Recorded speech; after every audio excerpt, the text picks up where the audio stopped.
नमस्कार दोस्तों, स्वागत है आपका हमारे YouTube चैनल जीके ट्रैकर पे। देखिए फ्रेंड्स, आज के वीडियो में हम बात करेंगे जो हमारी एक सीरीज़ है भारतीय संविधान सीरीज़, जिसमें हम इंडियन कॉन्स्टिट्यूशन को और भारत की राज व्यवस्था को बिल्कुल डिटेल में यहाँ पर कवर करते हुए चल रहे हैं। अलग अलग इंपॉर्टेंट बुक्स के जिसमें आपकी दृष्टि है, आपकी लक्ष्मीकांत जी की पॉलिटी है, उन सब के नोट्स बिल्कुल सिंपल और सरल भाषा में आपको टू द पॉइंट नोट्स इस सीरीज में देखने को मिलते हैं। आज हमारी संविधान की ये तीसरी क्लास होगी। अगर आपने इससे पहले की 2 क्लासेस को नहीं देखा है, आप उनको प्लेलिस्ट में जाके देख सकते हैं। पहले पार्ट में हमने भारत के संवैधानिक इतिहास के बारे में बात करी थी, 1857 तक आपके जितने अधिनियम आए, और दूसरे पार्ट में 1947 तक के सभी अधिनियमों को कवर किया। आज हम भारत के संविधान सभा और संविधान निर्माण से जुड़े हुए पूरे घटनाक्रम को यहां पर कवर करेंगे। एक एक कंफ्यूजन आपका यहां से क्लियर हो जाएगा कि कौन संविधान सभा के उपाध्यक्ष थे, कौन मनोनीत थे, कौन निर्वाचित थे, कितने सत्र हुए, कितना समय लगा, किसने संविधान को लिखा, कितनी भाषा में संविधान लिखा गया। वो सारे कंफ्यूजन बिल्कुल टू द पॉइंट्स नोट्स के माध्यम से आपकी क्लियर हो जाएंगे। तो चलिए दोस्तों, आज की क्लास को शुरू करते हैं। सबसे पहले बात करेंगे संविधान और संविधान सभा को लेकर जो यहाँ पर अलग अलग समय में मांग की गई उनके बारे में।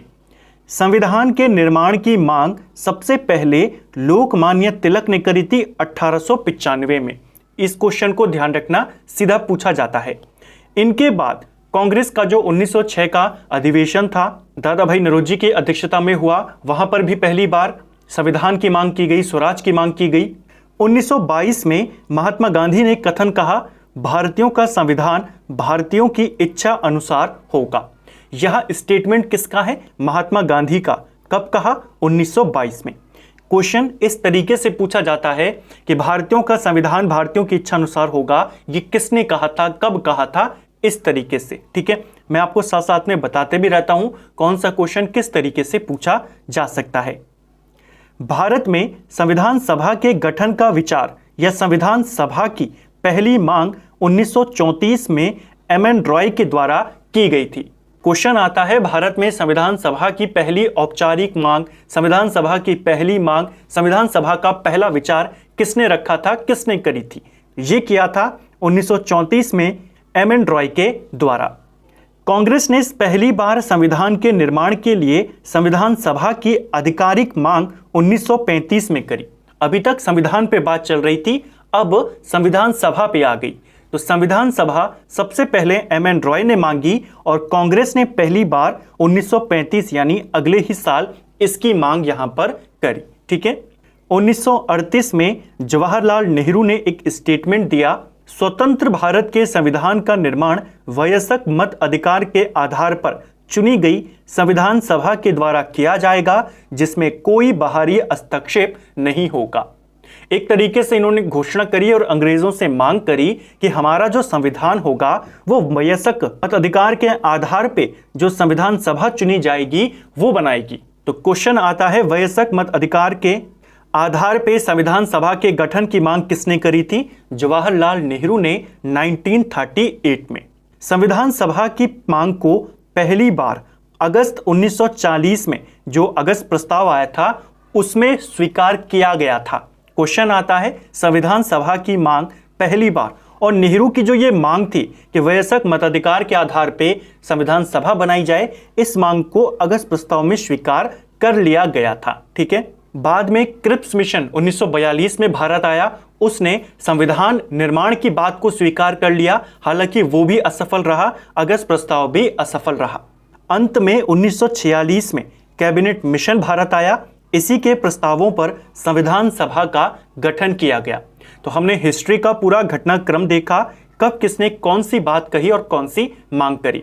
तो भारतीयों का संविधान उनकी इच्छा अनुसार होगा, महात्मा गांधी। संविधान सभा का गठन वयस्क मताधिकार के आधार पर किया जाए, जवाहरलाल नेहरू। और इस मांग को माना गया अगस्त प्रस्ताव 1940। ठीक है, अब हमने देख लिया 1946 में कैबिनेट मिशन के आधार पर संविधान सभा का गठन हुआ। अब संविधान सभा की ओर चलेंगे।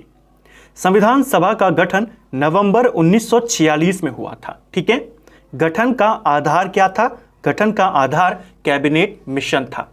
कैबिनेट मिशन 1946 में भारत आता है, 1946 जुलाई में चुनाव करवाता है और नवंबर में इसका गठन हो जाता है, दिसंबर में पहली बैठक हो जाती है। कैबिनेट मिशन के सदस्य कौन कौन थे? 3 इसमें मेंबर्स थे। पैथिक लॉरेंस इसका अध्यक्ष था, स्टेफर्ड क्रिप्स इसमें सदस्य था और A.V. अलेक्जेंडर इसमें सदस्य था। तो पैथिक लॉरेंस की अध्यक्षता में आया था कैबिनेट मिशन। इंपॉर्टेंट क्यों है? क्योंकि इसी के आधार पे संविधान सभा बनी और उसी संविधान सभा ने हमारा संविधान बनाया। कैबिनेट मिशन के बारे में हमने हमारी जो राष्ट्रीय आंदोलन वाली सीरीज थी उसमें डिटेल में बात करी थी, इसके प्रस्तावों के बारे में, उन सबको आप वहां से देख सकते हैं। यहां पर जो जो इंपॉर्टेंट है संविधान की दृष्टि से हम उनको कवर करेंगे। तो संविधान सभा बनने का आधार कैबिनेट मिशन था। कैबिनेट मिशन के आधार पर संविधान सभा में कुल 389 मेंबर्स यहां पर होने थे। ब्रिटिश प्रांतों से 292 का चयन होना था। चीफ कमिश्नरी क्षेत्र यानी आज के जो यूनियन टेरिटरी हम कह सकते हैं वहां पर 4 सदस्य आने थे, क्योंकि उस समय 4 कमिश्नरी क्षेत्र थे। यह क्षेत्र था दिल्ली, अजमेर, बारवाड़, कुर्ग और बलूचिस्तान। हर यूनियन टेरिटरी से, हर कमिश्नरी क्षेत्र से एक एक सदस्य चुना जाना था। तो 292 ब्रिटिश प्रांतों से और कमिश्नरी क्षेत्रों से 4 सदस्य चुने जाने थे और 93 सदस्य आपके देसी रियासतों से चुनकर आने थे। तो ये लोग जो देसी रियासतों से आते ये मनोनीत होने थे, वहीं के राजा महाराजा इनको चुनते। जो ये 292 और ये जो 4 थे इनके लिए चुनाव होने थे, तो निर्वाचन कितनों के लिए होना था? 296 के लिए। ठीक है, तो कुल सदस्य कितने हैं? ब्रिटिश प्रांतों के लिए कितने हैं, देसी रियासतों के लिए कितने हैं, उनको हमने देखा। अभी जब पुनर्गठन होगा संविधान सभा का तब क्या स्थिति बनी वो भी पूछा जाता है, उसे भी हम देखेंगे। सीटों का विभाजन जनसंख्या के आधार पर किया गया था। संविधान सभा में सीटों का विभाजन किस आधार पर हुआ था? जनसंख्या के आधार पे। 10 लाख की जनसंख्या पर एक सीट यहां पर निर्धारित करी गई, यानी हर 10 लाख की जनसंख्या लगभग उसमें एक सीट संविधान सभा में दी गई। प्रत्येक प्रांतों की सीटों का आवंटन 3 प्रमुख समुदायों में किया गया। एक सीट जैसे, यानी कि जितनी भी आपकी सीटें थी 292 सीटें, उनको 3 वर्गों में बांट दिया। मुस्लिम सीटें, सिख सीटें और सामान्य सीटें। सामान्य सीटों में मुस्लिम और सिख को छोड़कर बाकी सभी को इसी में शामिल कर दिया गया। ठीक है, जिसमें बड़ा हिस्सा हिंदुओं का था। क्वेश्चन आएगा संविधान सभा के लिए जब सीटों का बंटवारा किया गया कितने समुदायों में बांटा गया? 3 समुदाय, सिख, मुस्लिम और सामान्य। ठीक है, ईसाई नहीं थे, बाकी सबको किसमें शामिल कर दिया था? सामान्य में डाल दिया था, इन 2 समुदायों को छोड़कर, क्योंकि इनके लिए अलग प्रतिनिधित्व दिया गया था। हर समुदाय के प्रतिनिधि का चुनाव प्रांतीय असेंबली में उस समुदाय के सदस्यों के द्वारा किया जाना था। यानी प्रांतीय असेंबली में जो जितने भी मुसलमान होंगे मुस्लिम कैंडिडेट का चुनाव करेंगे, जितने सिख होंगे वो सिख का चुनाव करेंगे, और सामान्य बाकी जितने होंगे जिसमें हिंदू शामिल हैं, ईसाई शामिल हैं, वो सारे के सारे फिर सामान्य प्रतिनिधि का चुनाव करेंगे। तो जो चुनाव हुआ था, चुनाव प्रांतीय असेंबली के द्वारा यानी इनडायरेक्टली इलेक्शन हुए थे संविधान सभा के लिए। ठीक है, और पृथक प्रतिनिधित्व निर्वाचन यहां पर हुआ था, इस चीज को भी ध्यान रखना। देसी रियासतों के सदस्य का चयन वहां के प्रमुख को करना था, यानी जो राजा महाराजा थे वो अपने आप चुनते कि कौन देसी रियासत की तरफ से संविधान सभा में जाएगा। तो एक आपका ये वाला क्लियर हुआ। कई बार क्वेश्चन बन जाता है कि सीटों के विभाजन का आधार क्या था, कितनी जनसंख्या पर एक सीट थी, सीटों का आवंटन कितने समुदायों में किया गया, चुनाव कैसे किया गया, ये सारी बातें इनको हमने यहां पर क्लियर किया। अब आते हैं संविधान सभा के सदस्यों का चुनाव कैसे हुआ। विभिन्न प्रांतों की विधानसभाओं के द्वारा जो प्रांतीय असेंबलियां थी उन्होंने चुना था। यानी सबसे नीचे आप जानते हैं जनता है, जनता के ऊपर यहां पर विधानसभा और उसके ऊपर आपकी संविधान सभा। तो जनता ने विधानसभा के लिए जो प्रांतीय असेंबली थी इनके लिए वोटिंग करी थी और फिर इन लोगों ने संविधान सभा के सदस्यों को चुना। तो क्वेश्चन आता है संविधान सभा के सदस्यों का चुनाव कैसे हुआ था, प्रत्यक्ष या अप्रत्यक्ष। तो आप देखेंगे डायरेक्ट जनता ने नहीं चुना था, तो इनका चुनाव अप्रत्यक्ष हुआ था, विधानसभा के सदस्यों ने इनको चुना था। जैसे आज राज्यसभा के लिए चुने जाते हैं ना विधानसभा विधान परिषद के द्वारा, वैसे हुआ था। ठीक है, चुनाव होते हैं जुलाई 1946 में। 296 सीटों पर चुनाव होने थे। 296 में से 208 सीटें कांग्रेस जीत जाती है, 73 सीटें मुस्लिम लीग जीतती है और 15 सीटें बाकी जो छोटे छोटे दल थे, कुछ इंडिपेंडेंट थे, वो जीत जाते हैं। तो मेनली आपसे यही दो पूछे जाते हैं कि संविधान सभा के जब चुनाव हुए कांग्रेस को कितनी सीटें मिली। 296 में से 208 सीटें कांग्रेस को मिली और मुस्लिम लीग को मिली केवल 73 सीटें। ठीक है, अब संविधान सभा हमने बना ली है। पहले हमने बैकग्राउंड को देखा, फिर कैबिनेट मिशन को देखा जो आधार था, फिर हमने प्रोसेस देखा कितने सदस्य होंगे, कैसे चुने जाएंगे। अब हमने चुनाव करा दिए। अब इसकी कार्यप्रणाली पर चलते हैं। ठीक है, संविधान सभा की कार्यप्रणाली। संविधान सभा की पहली बैठक, जिसे पहला अधिवेशन भी कह सकते हैं, यह हुआ था 9 दिसंबर 1946 को और यह अधिवेशन दिल्ली में हुआ था। ठीक है, इसमें कुल 211 मेंबर्स शामिल हुए थे जो निर्वाचित हुए थे। देशी रियासतों में बहुत से लोगों ने अपने प्रतिनिधियों को नहीं भेजा था, बाद में इसमें शामिल होती हैं जब भारत का बंटवारा होता है, जिसमें भी हैदराबाद रियासत अपना प्रतिनिधि नहीं भेजती, वो बाद की बात है। जो पहला अधिवेशन हुआ उसमें केवल 211 लोगों ने भाग लिया। मुस्लिम लीग ने इसका बहिष्कार किया और पाकिस्तान की मांग पर बल दिया। जो पहला अधिवेशन था 9 दिसंबर को, इसमें अस्थायी अध्यक्ष चुना गया सच्चिदानंद सिन्हा को। फ्रांस में परंपरा थी कि जब सदन बैठेगा, सभा होगी, तो जो उसका वरिष्ठ मेंबर होगा उसको अध्यक्ष बना दीजिए।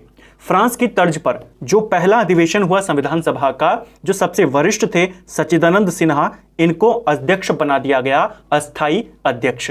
साथ में सिर्फ अस्थायी अध्यक्ष नहीं बनाया गया था, टेम्पररी उपाध्यक्ष भी बनाया गया था। इसी बैठक में वो बनाया गया था फ्रैंक एंथोनी को। तो क्वेश्चन आएगा, संविधान सभा के अस्थायी उपाध्यक्ष कौन थे?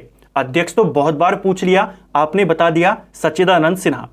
अब याद कीजिए, अस्थायी उपाध्यक्ष वो थे फ्रैंक एंथनी। इनका नाम ध्यान रखेंगे, ये मनोनीत उपाध्यक्ष यहां पर आए थे। ठीक है, तो पहली वाली बैठक से आपको सिर्फ इतनी बातें याद करनी है, डेट याद करनी है। पहली बैठक है, मुस्लिम लीग ने बहिष्कार किया, अस्थायी अध्यक्ष सच्चिदानंद सिन्हा हुए और अस्थायी उपाध्यक्ष फ्रैंक एंथोनी हुए। ठीक है, इसके बाद संविधान सभा की दूसरी बैठक हुई 11 दिसंबर 1946 को। इस बैठक में स्थायी अध्यक्ष, परमानेंट अध्यक्ष बना दिया गया डॉक्टर राजेंद्र प्रसाद को। ठीक है, और यहां पर संविधान के उपाध्यक्ष का भी चुनाव किया गया संविधान सभा के, और ये बनाए गए डॉक्टर एच.सी. मुखर्जी। एच.सी. मुखर्जी का नाम हरीश चंद्र मुखर्जी नहीं है, इनका नाम हरेंद्र कुमार मुखर्जी करना। ठीक है, तो संविधान सभा के उपाध्यक्ष कौन थे? तो आप इनका नाम लेंगे एच.सी. मुखर्जी। एच.सी. मुखर्जी में हरेंद्र कुमार मुखर्जी अपना नाम लिखते हैं, कुमार को ये COOMAR इस तरीके से लिखते हैं। ठीक है, तो पहले उपाध्यक्ष इनको बनाया गया। इसके बाद लगभग 1 साल के बाद ये व्यवस्था करी गई, ये प्रावधान किया गया कि संविधान सभा में 2 उपाध्यक्ष होंगे और तब VT कृष्णमाचारी को बनाया गया। तो क्वेश्चन आता है, संविधान सभा के पहले उपाध्यक्ष कौन है? तो आप इनका नाम लेंगे। ठीक है, और 1 साल बाद इनको भी उपाध्यक्ष बनाया गया। तो संविधान सभा में 2 उपाध्यक्ष थे, पहले एच.सी. मुखर्जी और दूसरे VT कृष्णमाचारी। ठीक है, संवैधानिक सलाहकार B.N. राव को बनाया गया था। ठीक है, तो ये दूसरी बैठक जहां से आपके ये क्वेश्चन बनते हैं। अब आते हैं तीसरी बैठक पर। नेहरू के द्वारा उद्देश्य प्रस्ताव रखा गया 13 दिसंबर 1946 को। जो संविधान सभा थी, 9 तारीख को पहली बैठक, 11 को दूसरी, 13 को तीसरी बैठक हुई, जिसमें जवाहरलाल नेहरू ने उद्देश्य प्रस्ताव रखा 13 दिसंबर को। इस प्रस्ताव को स्वीकार किया गया 22 जनवरी 1947 को। स्वीकार करने का मतलब यह है, इसको पारित कर दिया गया, संविधान सभा ने इसको एक्सेप्ट कर दिया।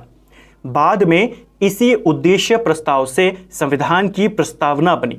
हमारे संविधान की जो प्रस्तावना है उसका आधार यही उद्देश्य प्रस्ताव था, जिसे नेहरू ने 13 दिसंबर को रखा था संविधान सभा में। ठीक है, और प्रस्तावना को भारतीय गणराज्य की कुंजी कहा था K.M. मुंशी ने। तो इतना इंपॉर्टेंट है प्रस्तावना, और प्रस्तावना का आधार क्या है? उद्देश्य प्रस्ताव। ठीक है, तो ये थी संविधान सभा की शुरुआती कार्यप्रणाली। इसके बाद आप जानते हैं 1947 में 15 अगस्त को भारत विभाजन के साथ आजाद हुआ। तो संविधान का पुनर्गठन यहां पर होगा संविधान सभा का। आज़ादी के बाद संविधान सभा की पहली बैठक 31 अक्टूबर 1947 को होती है। ठीक है, भारतीय स्वतंत्रता अधिनियम 1947 के तहत 3 परिवर्तन किए जाते हैं संविधान सभा में। क्या परिवर्तन थे, देखिए, कई सारे कॉन्सेप्ट आपके क्लियर हो जाएंगे। संविधान सभा को पूर्णतः संप्रभु निकाय बनाया गया, जो स्वेच्छा से कोई भी संविधान बना सकती थी। तो जो भारतीय स्वतंत्रता अधिनियम था, आज़ादी के बाद संविधान सभा को एक संप्रभु निकाय बना दिया, यानी अब ये सारे फैसले खुद ले सकती है। दूसरा, संविधान सभा एक विधायिका भी बना दी गई, यानी अब इसके 2 काम हैं, एक संविधान बनाना और दूसरा देश के लिए कानून बनाना। ये भी देश विभाजन के बाद इनको ये पावर्स दी गई। अभी तक कानून कहां से आते थे, ब्रिटेन की संसद से आते थे। अब भारत आजाद हो गया, ब्रिटेन की संसद से कोई लेना देना नहीं, तो अब कानून बनाने का भी काम कौन करेगी, संविधान सभा। जो ये काम करते थे, 2 काम, ये अलग अलग दिन होते थे। ठीक है, निर्धारित कर लिया जाता था कि कब संविधान सभा संविधान बनाने के लिए बैठेगी और कब विधायिका के तौर पर बैठेगी। जब संविधान के रूप में बैठक होती, संविधान सभा के रूप में, तब इसकी अध्यक्षता डॉक्टर राजेंद्र प्रसाद करते, और जब विधायिका के रूप में बैठक होती तब जीवी मावलंकर इसकी अध्यक्षता करते। तो संविधान सभा के 2 काम थे, संविधान का निर्माण करना, तो जब संविधान बनाने बैठते तो राजेंद्र प्रसाद अध्यक्षता करेंगे, और दूसरा काम था देश के लिए कानून बनाना। जब कानून बनाने के लिए बैठते तब अध्यक्षता जीवी मावलंकर करेंगे। इसीलिए बाद में आप देखेंगे जीवी मावलंकर को लोकसभा का पहला अध्यक्ष भी बनाया गया। ठीक है, विधानमंडल के रूप में इनकी पहली बैठक 17 नवंबर 1947 को होती है। संविधान सभा के रूप में तो ये काम कर ही रहे थे, संविधान बना ही रहे थे, लेकिन अब इनको विधायिका भी बना दी, कानून बनाएंगे, यानी संसद आप कह सकते हैं। तो संसद के रूप में इनकी पहली बैठक 17 नवंबर को होती है 1947 में। अध्यक्षता कौन करेंगे, मावलंकर करेंगे, जैसे मैंने आपको इन 2 पॉइंट में एक्सप्लेन किया। और तीसरा चेंज ये किया गया, विभाजन के बाद संविधान सभा का पुनर्गठन कर दिया गया, क्योंकि अब आधा हिस्सा पाकिस्तान में चला गया, कुछ हिस्सा बांग्लादेश यानी जो उस समय पूर्वी पाकिस्तान था वहां चला गया, तो अब संविधान सभा का पुनर्गठन होगा। पुनर्गठन के बाद कुल सदस्य 299 रह गए, जो पहले 389 थे। प्रांतीय सदस्य 229 रह गए और देसी रियासतों के लिए 70 सदस्यों को रखा गया। तो इन्हीं दोनों का टोटल है 299।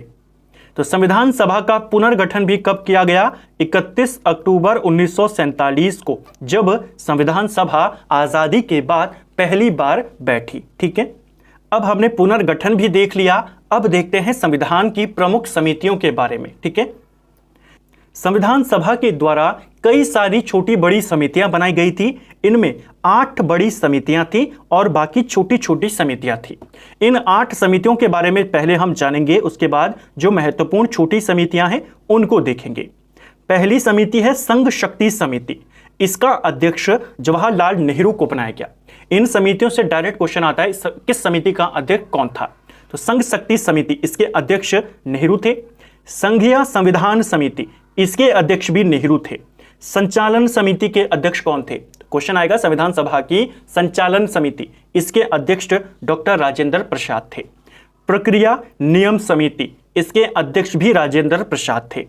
प्रांतीय संविधान समिति, इसके अध्यक्ष सरदार पटेल थे। तो संघीय संविधान समिति के अध्यक्ष नेहरू और प्रांतीय संविधान समिति के अध्यक्ष पटेल। प्रारूप समिति, इसके अध्यक्ष डॉक्टर भीमराव अंबेडकर थे। जो आपकी 8 बड़ी समितियां थी, इनमें सबसे इंपॉर्टेंट समिति कौन है? प्रारूप समिति। इसी समिति ने संविधान का प्रारूप बनाना था। ठीक है, और इसके अध्यक्ष कौन है? डॉक्टर भीमराव अंबेडकर। राज्यों के लिए समिति, देखिए प्रांतीय संविधान समिति अलग है, राज्यों के लिए समिति अलग है। राज्यों के लिए समिति जो राज्यों से समझौता करती, प्रांतों के लिए क्या क्या प्रावधान होंगे संविधान में, उसके लिए तो यह समिति थी। राज्यों से समझौता करने वाली समिति, इसके अध्यक्ष जवाहरलाल नेहरू थे। पहले आप इन 7 समितियों को याद कर लीजिए। संघ शक्ति, संघीय संविधान शक्ति और राज्यों के लिए समिति, इनके अध्यक्ष हैं नेहरू। संचालन समिति, प्रक्रिया नियम समिति के अध्यक्ष हैं डॉक्टर राजेंद्र प्रसाद। प्रांतीय संविधान सभा के अध्यक्ष हैं सरदार पटेल और प्रारूप समिति के हैं BR अंबेडकर। अब बात करेंगे 8वीं समिति के बारे में, ये थोड़ी इंपॉर्टेंट है। मौलिक अधिकारों, अल्पसंख्यकों और जनजाति तथा बहिष्कृत क्षेत्रों के लिए परामर्शदाता समिति, सिर्फ कई बार सलाहकार समिति पूछ लेता है कि संविधान सभा में सलाहकार समिति के अध्यक्ष कौन थे। वो थे सरदार पटेल। सलाह इन्होंने किस किस पे देनी थी? मौलिक अधिकारों पर, अल्पसंख्यकों पर, जनजातीय क्षेत्र, बहिष्कृत क्षेत्रों पर। तो परामर्शदाता समिति के अध्यक्ष सरदार पटेल थे। इस परामर्शदाता समिति के अंतर्गत 5 उप समितियां बनाई गई थी, जिनमें से 3 उप समिति आपके लिए इंपॉर्टेंट है। पहली है मौलिक अधिकार उप समिति। मौलिक अधिकार उप समिति के अध्यक्ष जेबी कृपलानी थे। दूसरी है अल्पसंख्यक उप समिति, इसके अध्यक्ष एच.सी. मुखर्जी, हरेंद्र कुमार मुखर्जी थे, संविधान सभा के उपाध्यक्ष। और तीसरी थी उत्तर पूर्व सीमांत जनजातीय क्षेत्र, असम को छोड़कर पूरे इलाके के लिए जो उपसमिति बनी वो गोपीनाथ बरदोई के नेतृत्व में बनी। तो परामर्शदाता समिति सरदार पटेल अध्यक्ष थे। इनके तहत 5 समितियां बनाई गई थी, जिनमें से 3 इंपॉर्टेंट हैं, मौलिक अधिकार के लिए, अल्पसंख्यकों के लिए और नॉर्थ ईस्ट के जनजातीय क्षेत्रों के लिए। मौलिक अधिकार की उप समिति के अध्यक्ष जेबी कृपलानी, अल्पसंख्यकों के लिए एच.सी. मुखर्जी और नॉर्थ ईस्ट के लिए गोपीनाथ बारदोई। तो ये आपकी संविधान की 8 बड़ी समितियां थी, जिनको हमने बिल्कुल टू द पॉइंट्स में यहां पर देखा। अब यहां पर कुछ छोटी समितियां भी थी जो पेपर में पूछी जाती हैं, जैसे सदन समिति के अध्यक्ष कौन थे? पट्टाभी सीतारमैया। भाषा आयुक्तों के लिए समिति, इसके अध्यक्ष कौन थे? पट्टाभी सीतारमैया। छोटी समितियों में सबसे इंपॉर्टेंट राष्ट्रीय ध्वज संबंधी तदर्थ समिति यानी झंडा समिति के अध्यक्ष कौन थे? डॉक्टर राजेंद्र प्रसाद। वित्त एवं कर्मचारी समिति, इसके भी अध्यक्ष कौन थे? डॉक्टर राजेंद्र प्रसाद। इस समिति को हाल ही में पेपर में पूछा गया है, तो इससे यह पता चलता है कि एग्जामिनर अब छोटी समितियों से भी क्वेश्चन ले रहा है। ठीक है। संविधान सभा के कार्यों संबंधी समिति, इसके अध्यक्ष जीवी मावलंकर को बनाया गया।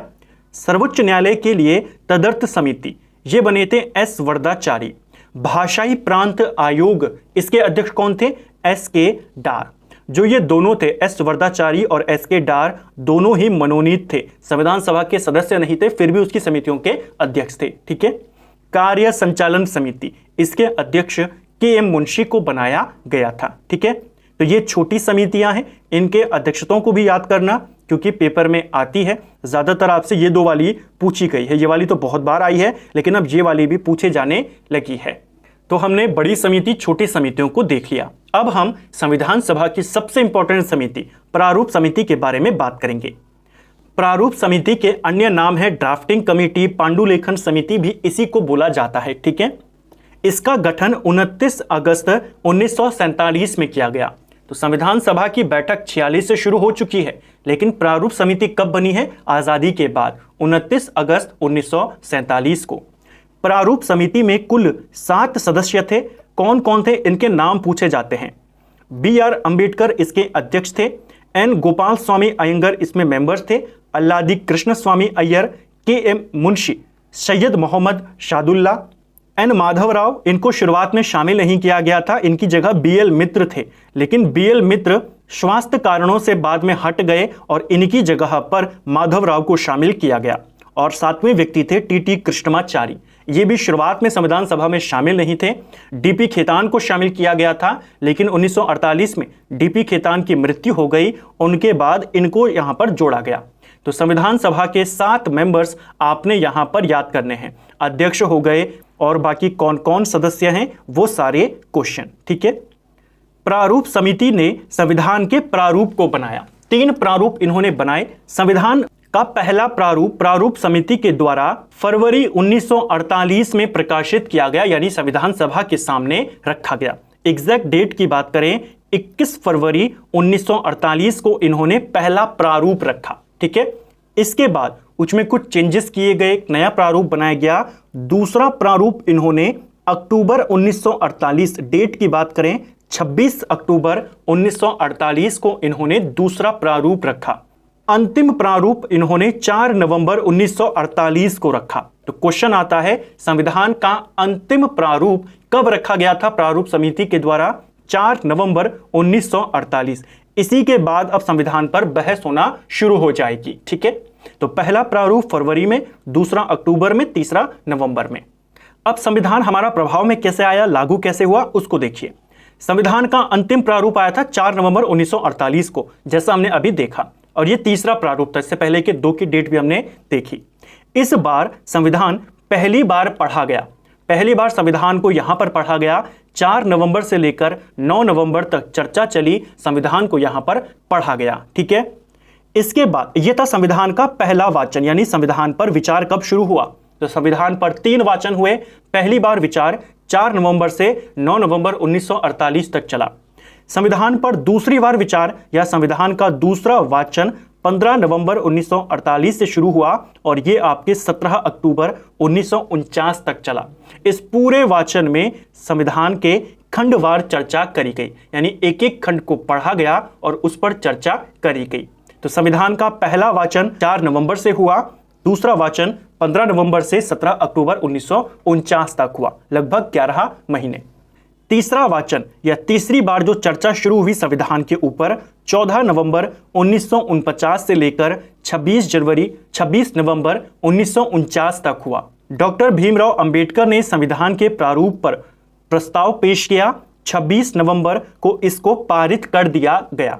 3 वाचन हुए, तीनों की हमने डेट सहित देखा। पहला वाला 4 नवंबर से 9 नवंबर, दूसरा 15 नवंबर से 17 अक्टूबर, तीसरा 14 नवंबर से 26 नवंबर। ठीक है, 26 नवंबर को इसे पारित कर दिया गया। 26 नवंबर को संविधान सभा में 284 लोग उपस्थित थे। टोटल कितने होने थे? 299। 15 लोग अनुपस्थित थे। 284 लोगों ने संविधान पर हस्ताक्षर कर दिए 26 नवंबर 1949 को। जो बाकी के थे उन्होंने 24 जनवरी 1950 को अपने साइन किए। तो 26 नवंबर को संविधान पारित हो गया, इसको अंगीकृत कर लिया गया। उपस्थित 284 लोगों ने इस पर हस्ताक्षर कर दिए। 26 नवंबर को अपनाए गए संविधान में जो हमारा मूल संविधान है, प्रस्तावना थी। 395 आर्टिकल्स थे, 22 भाग थे और 8 अनुसूचियां थी। क्वेश्चन आता है, आपने देखा होगा, मूल संविधान में अनुच्छेदों की संख्या बताइए, अनुसूची बताइए, भाग बताइए, इस तरीके से। ठीक है, 26 नवंबर को लगभग 15 अनुच्छेद लागू कर दिए गए। बाकी के सभी अनुच्छेद, पूरा संविधान 26 जनवरी को लागू किया गया 1950 में। 26 जनवरी की डेट क्यों चुनी गई थी? क्योंकि आप जानते हैं 1930 में इसी दिन 26 जनवरी को पहला स्वतंत्रता दिवस मनाया गया था।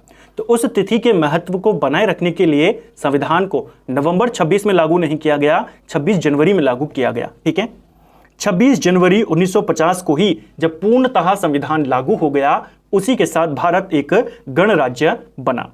संविधान को अंगीकृत 26 नवंबर 1949 में किया गया और इसको लागू 26 जनवरी 1950 में किया गया। इस लाइन को याद करना, कई बार कंफ्यूजन हो जाता है कि अंगीकृत कब किया, लागू कब किया। ठीक है, तो यह था हमारा संविधान का प्रभाव में आना, लागू होना। ठीक है, संविधान सभा का क्या हुआ? जिसने हमारा संविधान बनाया उसका क्या हुआ, अब उसको देखिए। संविधान सभा की आखिरी बैठक 24 जनवरी 1950 को हुई। 26 जनवरी को संविधान लागू होना था। 24 जनवरी को आखिरी बार संविधान सभा की बैठक हुई। जिन्होंने साइन नहीं किए थे उन्होंने साइन किए। इसके बाद संविधान सभा को अंतरिम संसद में बदल दिया गया, यानी संविधान सभा को खत्म कर दिया और इसको परिवर्तित कर दिया, खत्म नहीं कहेंगे, परिवर्तित कर दिया अंतरिम संसद में। अब संविधान सभा केवल संसद के रूप में काम करेगी, यानी जो विधायिका बनी थी ना कानून बनाने वाली, अब यह अंतरिम संसद के रूप में काम करेगी जब तक भारत में पहली बार चुनाव नहीं होते। अंतरिम संसद 17 अप्रैल 1952 तक अस्तित्व में रही। इसके बाद आप जानते हैं नई लोकसभा चुनकर आ गई थी। भारत के पहले लोकसभा चुनाव हो चुके थे और उसी के साथ अंतरिम संसद खत्म हो गई, संविधान सभा भी खत्म हो गई। तो 24 जनवरी को जब आखिरी बैठक हुई, उसी में संविधान सभा को अंतरिम संसद में परिवर्तित कर दिया गया। ठीक है, और कब तक इसने काम किया अंतरिम संसद के रूप में? 17 अप्रैल 1952 तक। ठीक है, संविधान सभा द्वारा किए गए अन्य कार्य, इन्होंने सिर्फ संविधान नहीं बनाया था और क्या क्या काम किए, कब कब किए, उनको देखिए। राष्ट्रमंडल में भारत की सदस्यता का सत्यापन किया। मई 1949 में भारत को कॉमनवेल्थ का सदस्य बना दिया। राष्ट्रीय ध्वज अपनाया 22 जुलाई 1947 को। डेट सहित पूछा जाता है कि संविधान सभा ने कब अपनाया, तो 22 जुलाई 1947, आजादी से पहले। राष्ट्रीय गान और राष्ट्रीय गीत अपनाया 24 जनवरी 1950 को और डॉक्टर राजेंद्र प्रसाद को पहले राष्ट्रपति के रूप में भी इन्होंने अपनी अंतिम बैठक में चुना था। जब अंतिम बैठक हुई संविधान सभा की तो संविधान सभा को अंतरिम संसद में बदल दिया गया और जो संविधान सभा के अध्यक्ष थे उनको राष्ट्रपति बना दिया गया। ठीक है, तो इनको राष्ट्रपति और इनको अपना प्रतीक चिन्ह कब बनाया गया? 24 जनवरी 1950 को, जब संविधान सभा की आखिरी बैठक हुई। ठीक है, अब संविधान और उससे जुड़े हुए, संविधान सभा से जुड़े हुए कुछ इंपॉर्टेंट बातें हैं, फैक्ट्स हैं, उनको देखिए। संविधान सभा द्वारा हाथी को प्रतीक यानी मोहर के रूप में अपनाया गया था। तो संविधान सभा की मोहर क्या थी? प्रतीक चिन्ह क्या था? हाथी था। ठीक है, संविधान बनने में कुल कितना समय लगा? हमारे संविधान को बनने में 2 साल 11 महीने 18 दिन का समय यहां पर लगा। ठीक है, संविधान सभा के कुल कितने सत्र हुए? संविधान सभा के कुल 11 सत्र हुए। पहला सत्र 9 से 23 दिसंबर 1946 में चला और 11वां सत्र 14 से 26 नवंबर तक चला 1949 में। इसी को लेकर डाउट होता है, कुछ जगहों पर 11 है, कुछ जगहों पर 12 है। देखिए, अगर आपसे पूछेगा अधिवेशन कितने हुए तो आप 11 कहेंगे। ठीक है, पहला और 11वां। ठीक है, अगर पूछेगा बैठकें कितनी हुई, क्योंकि आप जानते हैं ये तो 11वीं बैठक हो गई, यहां पर 26 नवंबर इस बीच जो हुई आपकी, आखिरी बार भी तो मिले थे 24 जनवरी 1950 को, तो कुछ जगहों पर उसे भी काउंट किया गया है बैठक के तौर पे। वो कोई अधिवेशन या सत्र तो नहीं था, केवल एक दिन का था जिस दिन इसे अंतरिम संसद में कन्वर्ट किया गया। तो कई जगहों पर इसे भी काउंट किया गया है। अगर सत्र पूछेगा, अधिवेशन पूछेगा तो 11 कहेंगे, बैठक पूछेगा तो 12 कहेंगे। कुछ जगहों पर इसे भी काउंट किया गया है, इस चीज को ध्यान रखना। ठीक है, संवैधानिक सलाहकार कौन थे संविधान सभा के? मैंने आपको कहा कानूनी सलाहकार, संवैधानिक सलाहकार BN राव थे। ठीक है, संविधान का संवैधानिक सलाहकार बहुत बार पेपर में आया है, BN राव थे। BN राव ने बर्मा यानी म्यांमार के संविधान को बनाने में भी महत्वपूर्ण योगदान दिया था। इस चीज को ध्यान रखना।